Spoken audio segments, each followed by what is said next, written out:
originally we planned to take a little bit of time off during the international break, as we usually do. And unfortunately, Jürgen and his life plans also impacted our life plans. So here we are discussing actual club football rather than international football on the show. We're gonna get to the national team next week, I think, when they play their 2 games and chat about that. But yeah, I mean, it is fascinating what has happened. I think Jürgen Klopp made it quite clear he wasn't going to go back to coaching anytime soon. I think his statements that he's never going to go back to coaching were maybe taking out a little bit of context. I think it was more about taking a break, an extensive break from coaching. That extensive break is going to be extended, it looks like, until at least 2029, as he becomes the new technical director or director of football. We have to clarify that role, I think, in a moment, of Red Bull, not RB Leipzig, Red Bull. Matt, I feel like this is something that, when it comes to these technicalities, maybe I'll let you explain to you what that exactly means and why he's not in charge of RB Leipzig directly. And I wasn't really aware that was something that had to be made clear, so we'll do it anyway, just in case people weren't. He's not joining the Bundesliga side RB Leipzig, nor is he joining the MLS side New York Red Bulls or Red Bull Salzburg, or indeed Leeds United in any form. But what all those clubs have in common is that they all belong, or in the case of Leeds, are sponsored by to Red Bull, as in the worldwide global energy drink lifestyle marketing brand. It's this overarching organisation that Jürgen Klopp has joined. Head of global soccer, I believe, is the global official... sports director is the official title. Is it? Okay, what's the... head of global soccer, global sports director. Okay, I'm assuming it's the same role, which has gone under different names in the past. It has been held in previous years by the late Gerard Houllier, former Liverpool manager. He passed away in 2020. He held that role for a while, and also for shorter periods of time, and with slightly different, I suppose, roles of responsibility. Ralf Rangnick has held a similar role at Red Bull, the organisation, rather than necessarily at RB Leipzig. So this is the role that he's stepping into, with a remit and the task of overseeing this global multi-club ownership structure.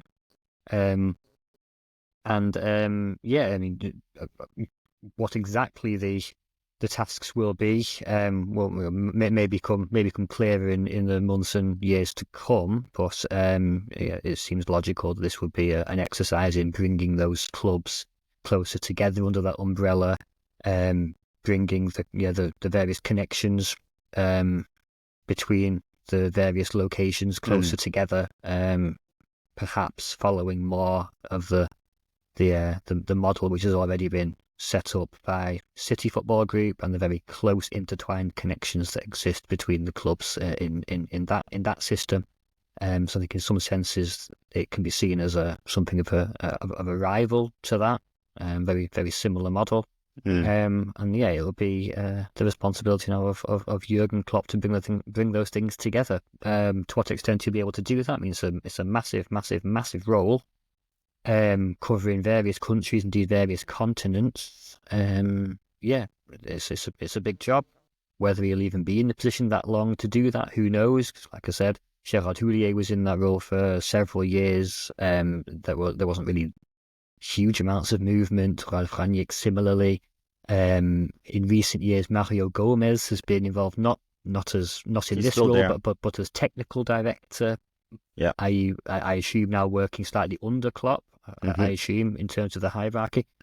A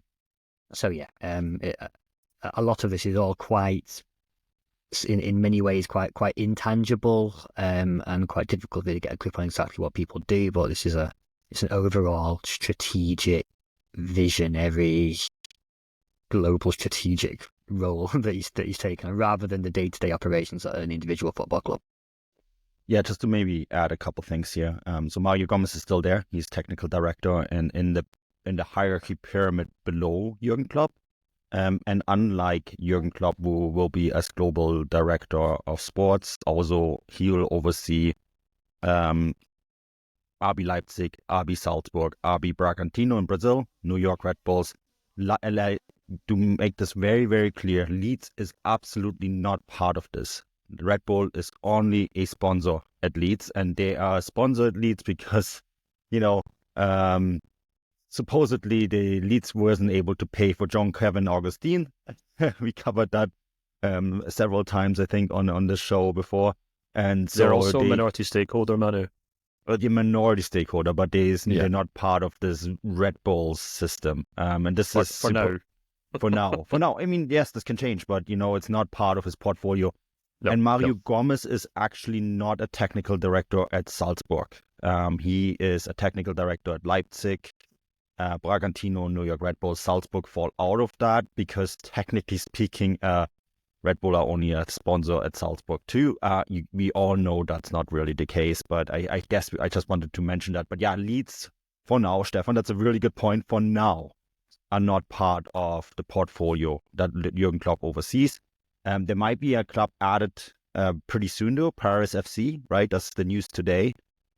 Is in talks with Red Bull to be taken over by Red Bull. So there could be a club in France, which, you could make the joke that will make things much easier for Leipzig to just basically take players from France rather than having them to funnel through Salzburg first.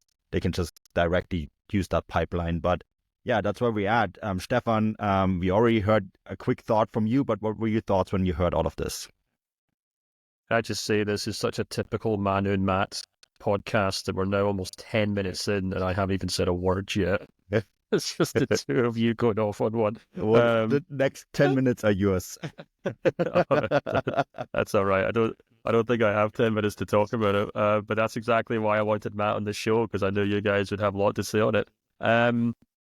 Yeah, it came as a surprise. It's interesting that the timing of this, obviously, not just in terms of where he's decided to go and who he's decided to go work for, but, also the fact that it wasn't that long ago that he left Liverpool under, the very clear problem of exhaustion, which, in fact, is almost quite similar to the way that he left Dortmund, saying that he was exhausted and then popped up at Liverpool a few months later, and now he's done the exact same thing here. And I do genuinely believe that's just the way Jurgen Klopp is. I think he is a workaholic. I think he's a very passionate person. I think I don't really have any doubt that Leipzig, and I've already made a mistake, the Red Bull made a very enticing offer to him. And, I was watching his kind of video before we came on to record this, and it's him. I thought it's quite telling that he feels obliged to go on social media to justify this move. I mean, maybe that's a bit harsh. Maybe he would have done it either way, regardless of where he goes. But it felt very much like him explaining it to people. Thought it was quite telling that he had the comments turned off in that video, which, you can take it whichever way you want. But yeah, I mean, I suspect that, it will be a job that he'll hope to get a lot out of. It's, whatever you want to say about Red Bull, they've obviously got a very good track record of developing head coaches. They've got there's a degree of sporting excellence that they're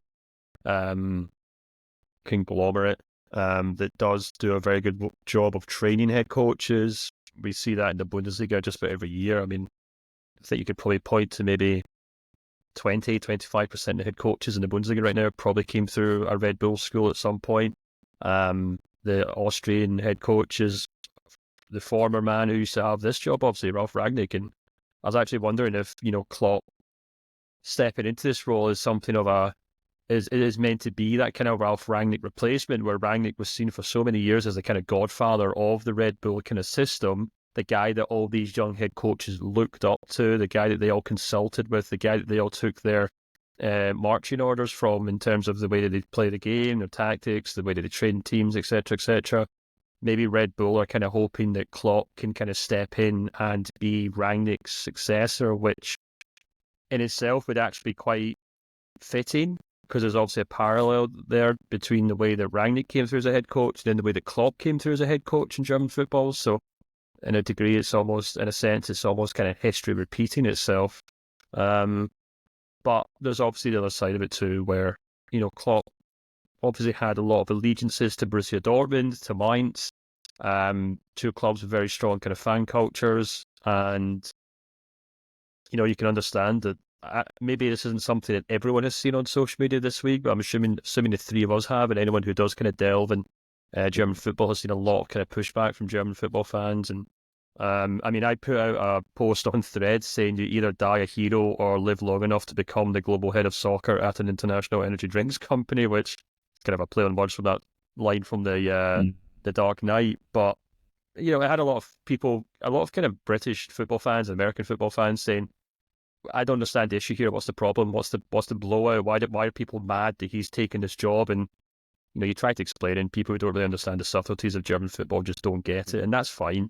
But that part of it does seem very club-footed. That part of it seems very kind of heavy-handed, and I think there's an interesting discussion to be had there, because Klopp does have this reputation as being, a head coach for the romantics of modern European football, and maybe if he was here, or if he was being totally honest, he would maybe say, look, I didn't ask for any of that. I didn't I didn't go to Dortmund to become a cult hero. I didn't go to Liverpool to become a cult hero. I went to these clubs to try and be as good as a head coach as I can be, and that's why I'm off to Red Bull to do what I can do in my career. But regardless of whether he wanted it or not, he has this reputation among two of the kind of most prestigious football clubs in European football. And hey, maybe Liverpool fans don't really care that much, but Dortmund fans certainly do. And I think it's it's going to lead to this very interesting discussion about his reputation and potentially his legacy in German football going forward.